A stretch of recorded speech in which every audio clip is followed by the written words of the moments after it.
চৰকাৰী ঘৰ লাভ নকৰা লোকসকলৰ বাবে আছে এটা ভাল খবৰ।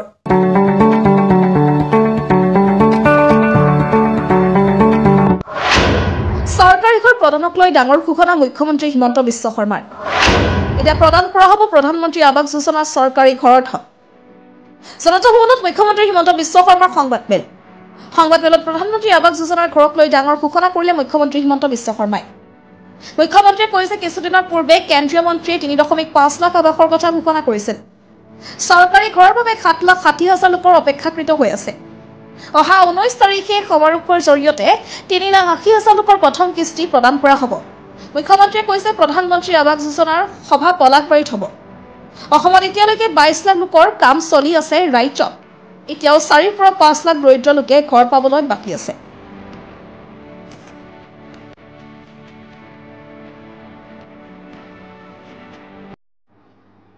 অহা 19 তাৰিখে দিনৰ 11:30 বজাত আমি অসমৰ প্ৰতিটো সমষ্টিতে একোখনকৈ মিটিঙৰ জৰিয়তে 3,80,000 লোকলৈ প্ৰধানমন্ত্ৰী আৱাস যোজনাৰ ঘৰ আগবঢ়াম। বহুতে মোক কেতিয়াবা প্ৰশ্ন কৰে যে পকা ঘৰ থকা লোকেও প্ৰধানমন্ত্ৰী আৱাস যোজনাৰ ঘৰ পাইছে।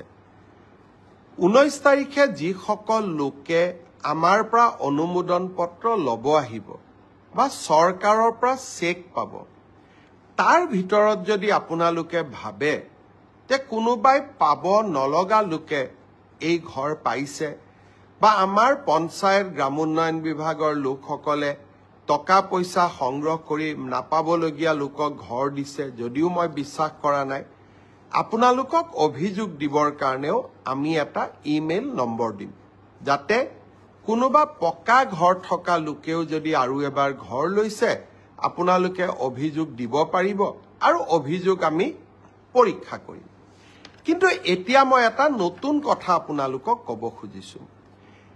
এইবাৰ আৱাস যোজনাৰ আমি আকৌ নতুন জিঅ' টেগিঙৰ কাম আৰম্ভ কৰিছো।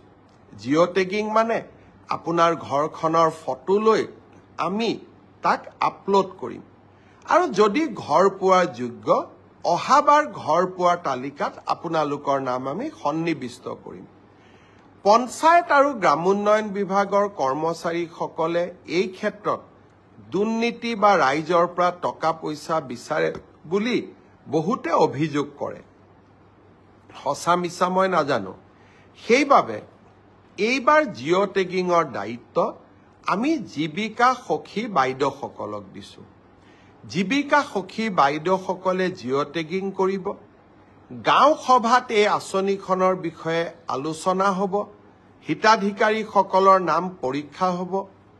পুনৰ ব্লক পৰ্যায়ত ইয়াক পুনৰ বিবেচনা কৰা হ'ব আৰু শেষত জিলা পৰ্যায়ত ইয়াক অনুমোদন দিয়াৰ পিছতহে জিঅ' টেগিঙক আমি ফাইনেল কৰিম। সেইকাৰণে আপোনালোকে সকলোৱে জিঅ' টেগিঙত অংশগ্ৰহণ কৰক আৰু জীৱিকা সখী বাইদেউসকলক সহায় কৰক। এইবাৰ আমি আৰু এটা নিয়ম ৰাখিছো। কোনোবাই যদি ভাবে জীৱিকা সখী বাইদেউগৰাকীয়ে মোৰ ঘৰটো জিঅ' টেগিং নকৰিলে, আমি সেলফ জিঅ' টেগিঙো কৰিব পাৰোঁ। অৰ্থাৎ নিজৰ ঘৰটো আমি নিজেই জিঅ' টেগিং কৰি আমি দিব পাৰিম। এই ধৰণৰ সেলফ জিঅ' টেগিঙৰ সুবিধা এটাও এইবাৰ আমি এই নতুন জিঅ' টেগিঙৰ সৈতে সন্নিৱিষ্ট কৰিছো।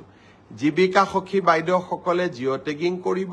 মই বিশ্বাস কৰোঁ যে বাইদেউসকলে এটকাও কাৰোৰ পৰা নোখোজে আৰু কোনোবাই খুজিলেও নিদি নিজৰ নামটো নিজেও জিঅ' টেগিং কৰিব পাৰিব।